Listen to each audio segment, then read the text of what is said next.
And from the Army, Lieutenant General C.B. Ponnappa, Adjutant General of the Indian Army. The format we'll follow is the Additional Secretary will make a brief presentation at the beginning. This will be followed by certain statements from each of the three services on certain issues, especially concerning the recruitment process, followed by which I will open the floor for questions. The whole press conference will be between 35 to 40 minutes, so I'll request each of the journalists to kindly restrict to one question and a short one as at that. And you can ask in any language which you feel comfortable with. With that, I'll request the Additional Secretary to make a brief presentation. जय Hind gentlemen and lady. सबसे पहले मैं आपको एक छोटी सी तरीके से आपको विस्तार में बताऊंगा कि ये अग्निपथ स्कीम कब, क्यों, कैसे, आज किस स्टेज के ऊपर पहुंची है। ये अनाउंसमेंट ये अनाउंसमेंट 14 जून को हुई थी। 14 जून को दो महत्वपूर्ण चीजों की अनाउंसमेंट हुई। एक 10.5 लाख जॉब्स गवर्नमेंट के लिए, और दूसरी अनाउंसमेंट अग्निपथ स्कीम की, जहां पे केवल 46,000 वैकेंसीज थी। बट किसी वजह से ये पूरी दौड़ 14 तारीख से इन 46,000 वैकेंसीज की तरफ चली गई, और उसमें आप लोगों का योगदान काफी है। Go next. ये रिफॉर्म क्यों आया? ये रिफॉर्म लॉन्ग पेंडिंग था। सबसे ऊपर वाली आप स्टेटमेंट देखिए, ये स्टेटमेंट आज की नहीं है, ये 1989 की स्टेटमेंट है। 1989 में ये काम शुरू हुआ था। हमारी तमन्ना थी कि ये काम शुरू हो, बट उसकी और भी कई सारी पहलू थे। वो चाहता था कि ऑफिसर की एज कम हो, कमांडिंग ऑफिसर की एज कम हो, टीथ टू टेल रेशियो कम हो, तो एक एक करके ये काम शुरू करा गया। कमांडिंग ऑफिसर की एज कम करी गई, जो हमारी टीथ टू टेल रेशियो है वो कम करी गई। उसके बाद कारगिल रिव्यू कमेटी के अंदर अरुण सिंह कमेटी ने बोला एक सीडीएस का गठन होना चाहिए, वो काम हुआ। अब उसी चीज को आगे ले जाते हुए हमने जो नेक्स्ट रिफॉर्म था वो था कि किसी तरीके से जो एज हमारी 32 साल है, ये देखिए ये बता रहा है 30 साल 1989, आज ये 32 साल पहुंच गई है। 32 साल को किस तरीके से 26 साल ला सके। ऐसा क्यों? हमारे को यूथफुल प्रोफाइल चाहिए। ये क्यों चाहिए? बिकॉज आप सबको मालूम है 2030 के अंदर हमारे देश के अंदर 50% पीपल 25 साल की उम्र से कम होंगे। क्या ये अच्छा लगता है कि देश की सेना जो रक्षा कर रही है दे आर 32 इयर्स? ये हमारा सिर्फ एक ही मुद्दा है कि हम किसी तरीके से यंग हो जाए। इसको स्टडी करा गया पिछले 2 साल, एंड ये सीरियस वर्क। पहले तीनों चीफ जनरल रावत मिलके एंड कई लोगों से इसके बारे में डिस्कशन करी कि क्या क्या तरीके हैं, इसकी परसेंटेजेस कैसे करें। उसके अलावा हमने स्टडी करी बाहर के देशों की स्टडी, तकरीबन सारे देश हमने स्टडी करे। सब देशों के अंदर देखा गया उम्र 26, 27, 28। नंबर 2, भर्ती होने के तरीके कितने किस्म के हैं?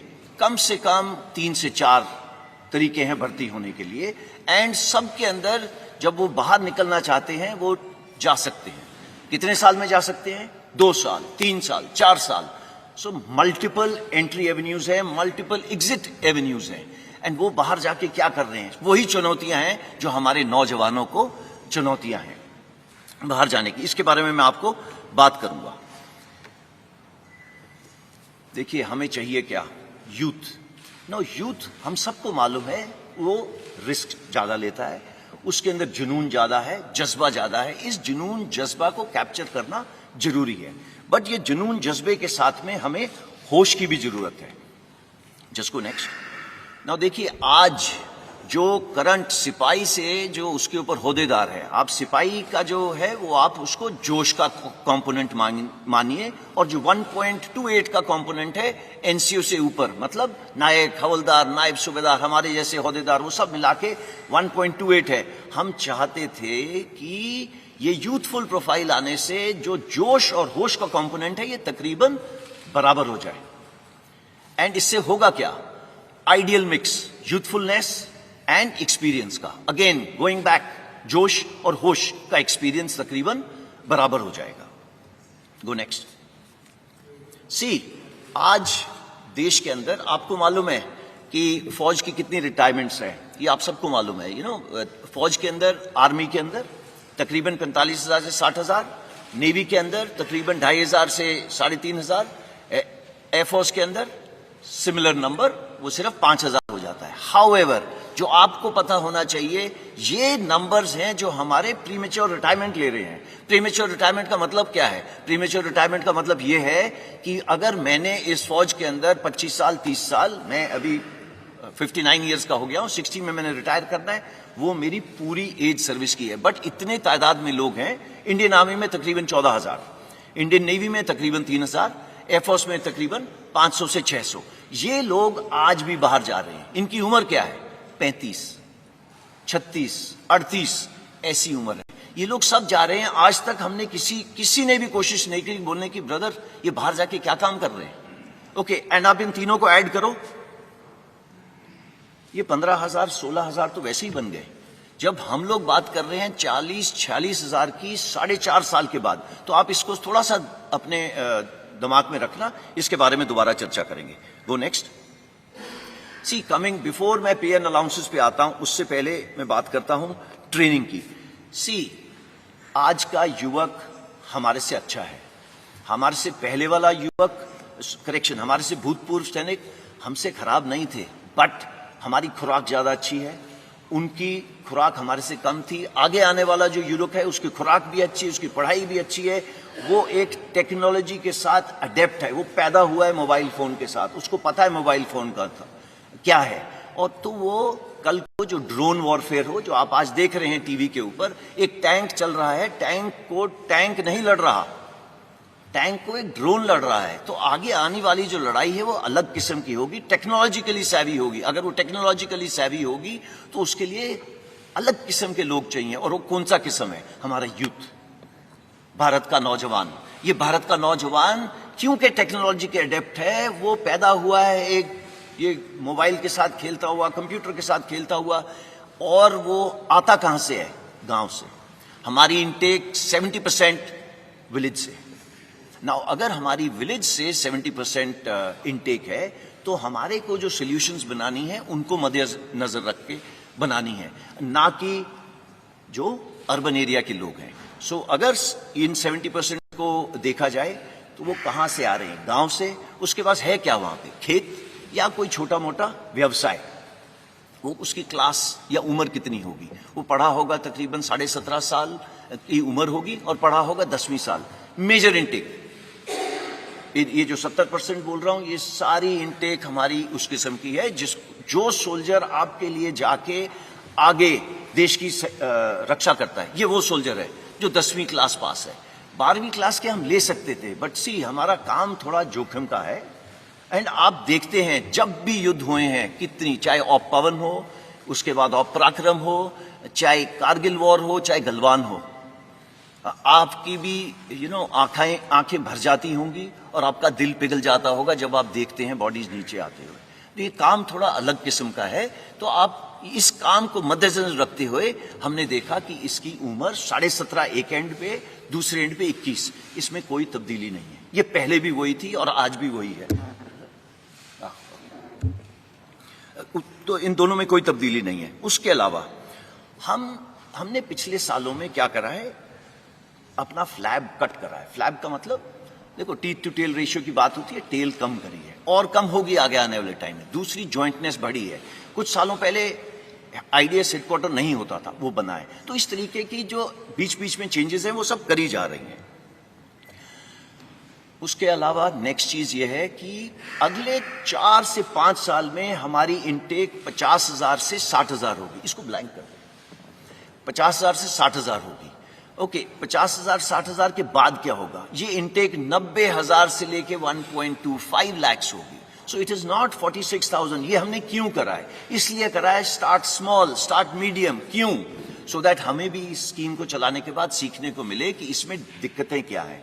हमें इंफ्रास्ट्रक्चर जो है ट्रेनिंग के लिए उसको बढ़ाना पड़ेगा। वो बढ़ाने के लिए बटन दबा के तो होगा नहीं, उसके टेंडर जाएंगे, उसका ये होगा वो होगा, उसको 3-4 साल लगेंगे। सो दैट हम अपनी ट्रेनिंग कैपेसिटीज जो फौज की तकरीबन 60,000 के करीब है, उसको बिल्डअप करके इस पॉपुलेशन को लेने के लिए जो 1.25 लाख होगी, इसके लिए तैयार हूं। नाउ वाई 4 years, जो सब चीजों का मुद्दा है। 17.5 साल 21 साल मैंने आपको बताया, उसके अंदर चेंज क्यों करा गया? इसलिए चेंज करा गया कि पिछले 2 साल के लिए कोविड की वजह से भर्ती बंद थी। भर्ती क्यों बंद थी? बिकॉज हम नहीं चाहते थे सारे एक जवान जिस तरीके से हम लोग एकत्रित हैं एक जगह के ऊपर करे जाए। तो हमने देखा कि इतनी सालों से हम इसकी स्टडी करते जा रहे हैं, अभी हमें एक मौका मिला है to make a change without pain. तो अगर ये चेंज विदाउट पेन हमने करना था, इससे अच्छा मौका नहीं था करने का। इस पे स्टडीज चल रही थी, मैंने आपको बताया, Kargil review committee, group of ministers report, ये सब स्टडी करते जा रहे थे, बट हमें मौका नहीं मिल रहा था कि ये कब करा जाए, because it was a transformative reform. हमें जरूरत थी, आज नहीं 30 साल से जरूरत थी इस एज को कम करने की। इसका इंपैक्ट क्या होगा? Go next. पहले मैं आपको पे अलाउंसेस का बता देता हूं। जो आज जवान को पे अलाउंसेस मिल रहे हैं वो अग्निवीर को ज्यादा मिलेंगे। ओके, इसका please don't take him cost to company वगैरह जैसे वर्ड, देयर इज नथिंग। फौज की नौकरी एक जज्बा है, इसको आप पे से नहीं तोल सकते। हाउएवर, जो ये आपके सामने दर्शाया गया है, ये सबसे पहले जो 17 लाख के करीब है, ये उसकी पे है। एक सेवानिधि पैकेज है जिसके अंदर उसका योगदान 5 लाख है। गवर्नमेंट अपनी तरफ से 5 लाख डालेगी। इन दोनों के ऊपर जो इंटरेस्ट दिया जाएगा वो तकरीबन 1.5 लाख होगा। सो टोटल पे उसको 4 लाख तकरीबन इतनी मिलेगी। इसका मतलब ये नहीं है कि वो हमारे बराबरी की रिस्क एंड अलाउंस नहीं लेगा, उसके जितने भी अलाउंसेस हैं सेम रहेंगे। अगर वो मेरे साथ सियाचिन में बैठा है, he'll get the same allowance। अगर वो मेरे साथ राजस्थान में बैठा है तो उसको सेम अलाउंस मिलेगा। अगर वो मध्य प्रदेश में बैठा है, मुझे भी नहीं मिल रहा, उसको भी नहीं मिल रहा। So it is equated, there is no differentiation. वो साथ वाले बिस्तरे पे सो रहा होगा, वो वही कपड़े पहन रहा होगा जो मैं पहन रहा हूं, वो मेरे साथ लंगर में बैठ के खाना खा रहा होगा। There is no difference. कोई अलग बैरक नहीं बना दी अग्निवीर के लिए, बिकॉज उसने लड़ाई कल हमारे साथ करनी है, और अगर वो हमारे साथ देश के लिए बलिदान देगा तो देयर इज कोई गुंजाइश ही नहीं है उसको हम किसी तरीके से रत्ती भर भी उसको हम अपना छोटा सोचें। नहीं, इसमें ऐसा कुछ नहीं है। मैंने बैंक लोन यहां पे इसलिए डाला है बिकॉज ये बार बार आ रहा है कि भैया 4 साल के बाद क्या, तो 4 साल के बाद क्या, मैं इसके बाद आपको बताता हूं। Go next. सेवानिधि पैकेज थोड़ा और विस्तार से, जैसे कि मैंने आपको पहले बताया 11.71 मैंने आपको पहले बता दिया है। सिर्फ एक ही चीज इसमें एक्स्ट्रा है कि इनकम टैक्स फ्री है। हाउएवर, देश की सेवा करने के लिए जो सर्वोच्च बलिदान देगा उसकी इंश्योरेंस कवर नॉन कॉन्ट्रीब्यूटरी है। आज पूरे देश में मैं भी कंट्रीब्यूशन देता हूं, जो बाहर जवान खड़ा हुआ है वो भी कंट्रीब्यूशन देता है। सिर्फ एक इंसान है अग्निवीर जो आगे आने वाले टाइम पे कंट्रीब्यूशन नहीं देगा, और उसको तकरीबन 1 करोड़ का इंश्योरेंस मिलेगी अगर उसने अपने देश के लिए किसी वजह से बलिदान दिया। तो मैं आपको ये बताना चाहता हूं, इसी तरीके से उसको हमारे से भिन्न नहीं रखा है। इसके अलावा जो डिसेबिलिटी, अगर किसी कारण मैं ये टाइगर हिल की तरफ दौड़ रहा हूं या कुछ हो रहा हूं, मेरे कुछ गोली लग गई एक्सेट्रा, सेम प्रोविजन, जो मेरी प्रोविजन है वही उसकी प्रोविजन है। देयर इज नो फर्क for an Agniveer. Go next. Now coming what after 4 years, जिसकी वजह से आई एम श्योर आप यहां पे इकट्ठे हुए हैं। देखिए, पहले हमको ये समझना है, ये 17.5 साल से 21 साल, जो पहले साल के लिए 2 साल बढ़ाया गया तो 23 साल, ये निकलेगा कौन सी उम्र में? इसकी कम से कम उम्र होगी 21 साल, ज्यादा से ज्यादा 25 साल। आप में से बताइए कि 27 साल या 25 साल की उम्र में कितनों को जॉब्स लग गई थी? आपको इसका आंसर देने की जरूरत नहीं है, बट आपको मालूम है कि 25 साल के अंदर आपकी जॉब कहां थी, कहां नहीं थी। कमिंग बैक, आप 10वीं क्लास पास हैं जब आप हमारे साथ आए, 70% से लेके 60% तक 10वीं क्लास पास हो गए। क्या प्रावधान करा गया है कि आपको 12वीं क्लास सर्टिफिकेट दिया जाएगा। इसका मतलब ये नहीं है कि आप मेरी तरह यहाँ पे क्लासरूम में बैठेंगे, ऐसे नहीं है। आजकल स्किल इंडिया, फिट इंडिया, ये सब प्रावधान है पूरे फौज के अंदर। आज जैसे 14 लाख सैनिक हैं, ये 14 लाख सैनिक आपको 1 घंटे में आप बोले तो आपका 5 किलो वजन घटा सकते हैं। आप अगर बोले 1 महीने में 6 किलो घटाना है, वो घटा सकते हैं। ये उनकी स्किल है। आप लोग सब जा रहे हैं, फीस दे रहे हैं एक क्या कहते हैं जिम के अंदर, ये उसको अपने आप इनग्रेन होती है। ये हम रोज करते हैं। There is nothing called Saturday Sunday, ये उस बेचारे के लिए वो नहीं है। तो वो सब जगह ये कर रहा है। तो ये स्टार्ट पॉइंट है उसका, उसको फिट रखना हमारा काम है, बिकॉज उसका काम जो अल्टीमेटली उसको प्रोड्यूस करना है फौज की और देश की रक्षा के लिए, ये चाहिए उसके लिए। साथ साथ में लॉजिस्टिक्स, आपने आज नाम सुना अमेजॉन, फ्लिपकार्ट एक्सेट्रा का, ये हमारी फौज में जिस दिन से हम खड़े हुए हैं उस दिन से है। सिर्फ हम पैकेट के अलावा बम लेके चलते हैं जो देश के भीतर से चलता है और finally across the border deliver होता है। ये कैसे होता है? It is very complex, it is very complex, और ये जवान सीखता है और करता है। और अगर आप सोच रहे हैं कि ये 10 साल में सीख रहा है, आई एम वेरी सॉरी, ये 10 साल में नहीं सीखता। अगर वो 1 साल में नहीं सीखेगा, उसको कुछ देर की 6-7 महीने ट्रेनिंग, फिर वो ऑन द जॉब ट्रेनिंग करता है हमारे साथ, and is ready for it. Now coming to electronics, all equipment, चाहे वो शिपिंग हो, चाहे वो हवाई जहाज हो, चाहे वो टैंक हो, वो मर्सिडीज या मारुति कार से बहुत सोफिस्टिकेटेड है। तो ये एक ऐसे इक्विपमेंट हैंडल कर रहा है जो नो कंटेम्प्रेरी है। इट इज नॉट जो हम रोज चीजों के साथ छेड़ रहे हैं। मैं बात ही नहीं कर रहा रडार, मिसाइल सिस्टम्स वगैरह की, बिकॉज आप सबको पता है ये होगा। उसके बाद उसको डिग्री दी जा रही है जो चौथे पॉइंट पे लिखा हुआ है। तो स्टार्टिंग फ्रॉम द बिगिनिंग, जब ये मतलब युवक 25 साल का बाहर आएगा, ये स्किल तो होगा ही होगा। सबसे जरूरी स्किल एक इंसान को चाहिए, discipline. He will be ready with the discipline. आप किसी इंडस्ट्रियलिस्ट से पूछ लीजिए, भाई तेरे को क्या चाहिए? बोले यार डिसिप्लिन हो गया मेरा, 60% जॉब इज ओवर, मैं उसको ब्रिजिंग कोर्स करके दूंगा, कुछ ट्रेनिंग करके दूंगा, सो दैट वो मेरे काम आ सके। ये सब करेंगे। बट ऐसा है 14 तारीख को ये स्कीम लॉन्च हो, और अगर हम सोचें कि 18-19 को पेपर के ऊपर लिख के दे दिया जाए कि इतने परसेंट नहीं, बिकॉज हमने ये स्कीम लोगों के साथ शेयर नहीं करी थी, सिर्फ उनको बताया था कि आप अपनी तैयारी कर लो और तैयार रहना। तो इसी तरीके से ये सब ने प्रावधान करें। सबसे पहले 15 तारीख को सुबह मिनिस्ट्री ऑफ होम अफेयर्स ने बोला कि हम रिजर्वेशन करेंगे। उन्होंने ये नहीं बोला कितनी परसेंटेज करेंगे, उन्होंने बोला प्रेफरेंस देंगे सीएपीएफ में। जैसे ही 3 दिन निकले, और ये प्लान था, इसको ये मत सोचिएगा उन्होंने 4 जगह में देखी कुछ हरकतें होती हैं आर्सन की वजह से हुआ। नो, ये प्लान था। ये क्यों प्लान था? बिकॉज मालूम था कि ये 75% जो युवक हैं, इतनी देर फौज, 4 साल फौज के रहने के बाद ये देश में वापस जाएंगे, ये देश की ताकत है। ये 25% का तो हम ध्यान रख लेंगे, उनके साथ क्या करना है, कैसे करना है, वो हमारे पे छोड़ दीजिए। बट सबके दिमाग में ये आ रहा है इन 75% के साथ क्या होगा। ये अगर देश की ताकत है तो पूरे देश को, होल ऑफ द गवर्नमेंट, सबकी भागीदारी के साथ इसको आगे ले जाया गया। तो पहले एमएचए ने हमको बोला प्रेफरेंस दी जाएगी। विद इन 3 डेज उन्होंने बोला 10% reservation in CAPF and Assam Rifles. Then age relaxation दी। एज रिलैक्सेशन क्यों दी? बिकॉज हमने पहले दिन बोला था कि जो कोविड की वजह से 21 साल के नहीं रह पाए वो 23 साल के हो गए हैं, तो वो 2 साल बढ़ गई। हाउएवर उसके 3 दिन बाद एमएचए ने बोला अच्छा, वो युवक जो 21 साल में मेरे पास आने थे वो अब 23 के हो गए हैं, तो उन्होंने फर्स्ट बैच के लिए ये स्पेशल कंसेशन दिया है to increase the age. Why? Because सबके सब यूथ के साथ कनेक्टेड है। उनको मालूम है देश का भविष्य, यूथ का भविष्य एकदम इंटीग्रेटेड है। Come to Ministry of Defence. Ministry of Defence के अंदर कई सारी चीजें हैं, जैसे आपके सामने लिखा है coast guard, defence civilians, DPSUs हैं, उन्होंने भी सेम प्रावधान करा है।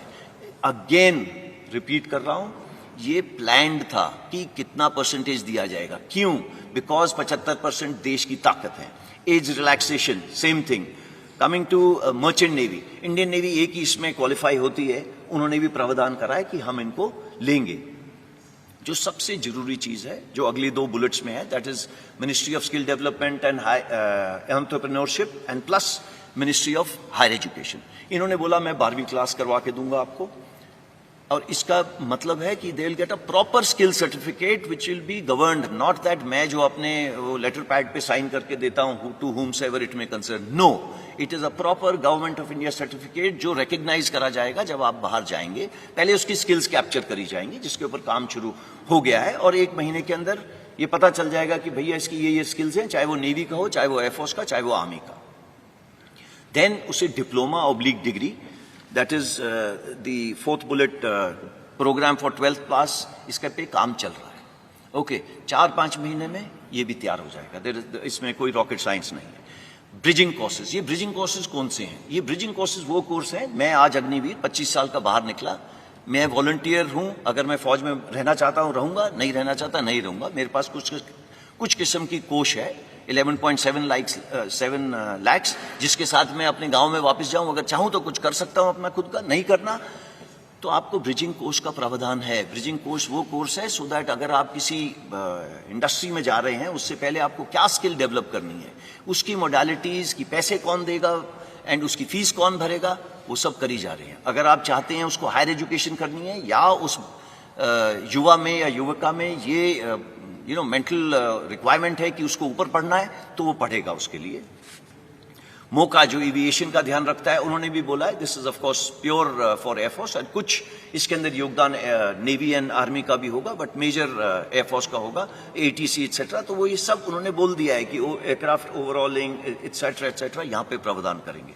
जो next then state governments, state police, आपने ये स्टेटमेंट पढ़ी होगी, ये एमएचए ने स्टेटमेंट दी थी जिसके अंदर उन्होंने दोनों चीजें कवर करी थी। नंबर 1 सीएपीएफ और उसके साथ में स्टेट पुलिस, दोनों में रिक्रूटमेंट करेंगे। 4 प्रदेश तो ऐसे हैं, मैं उनका नाम नहीं लेना चाहता, जिन्होंने बोला है कि जितने लोग अग्निवीर वापस आएंगे मैं सबको जॉब दूंगा, सबको। तो आप गूगल करिए, आपको मिल जाएगा वो कौन सी स्टेट्स हैं। कॉर्पोरेट अफेयर्स, देखिए मैंने बैंक लोन का शुरू में बताया था। बैंक लोन का प्रावधान ऐसे है, मैं जैसे कि मैंने आपको बताया, मैं 11.5-12 लाख लेके बाहर निकला, तो बैंक से हमने ये बात करी है कि आप, अगर मैं एक एंटरप्रेन्योर छोटा मोटा बनना चाहता हूं, तो आप मुझे क्रेडिट दे सकते हैं। वो प्रावधान कर रहे हैं कि क्रेडिट देंगे इस 12 लाख के ऊपर इक्वल अमाउंट का। अगर अगले साल आपकी क्रेडिट रेटिंग ठीक रही तो दे विल उस अमाउंट को थोड़ा सा ऊपर करेंगे और वो अमाउंट 3-4 लाख ऊपर ले जाएंगे। तीसरे साल के अंदर अगर आपने अपना जो भी व्यवसाय चला रहे हैं ठीक चलाए, तो आपका ये जो लोन की चीज है ये थोड़ी और ऊपर चली जाएगी। उसके बाद हम हैंड होल्डिंग बंद कर देंगे एंड वो और उसका बैंक के साथ वो चलता जाएगा आगे। देन जो पब्लिक सेक्टर अंडरटेकिंग्स हैं एंड इंश्योरेंस कंपनीज है, फाइनेंशियल इंस्टीट्यूशंस हैं, ये सब अग्निवीर के लिए पैकेजेस, क्रेडिट स्कीम्स बनाएंगे। बट ये जो इंटेंशन है एक्शन में कन्वर्ट करने के लिए उनको कुछ समय देना पड़ेगा। हमको ये ध्यान में रखना है, अगर अग्निवीर आज भर्ती हुआ तो 4.5 साल के बाद बाहर निकलेगा। तो 4.5 साल के बाद जब निकलेगा, ये सब प्रावधान लिखे हुए होंगे इन प्रॉपर नोटिफिकेशंस, नॉट ये जिस तरीके से मैं आपको प्रेजेंटेशन दे रहा हूं। कॉर्पोरेट हाउसेज ने सब ने बोला है वो धीरे धीरे आएंगे, आप देखेंगे उनको। सीआईआई ने तो 15 तारीख को ये एडवर्टाइजमेंट दे दी थी कि हम इस स्कीम को वेलकम करते हैं, उनको पता है कि अग्निवीर उनके बहुत काम आएंगे आगे आने वाले टाइम में। Go next. मैं इसके साथ इसका जो आपको प्रेजेंटेशन देनी थी इसको समाप्त करता हूं। अगर आपके पास जो भी किस्म के सवाल हों वो आप खुशी से पूछिएगा। Over to you.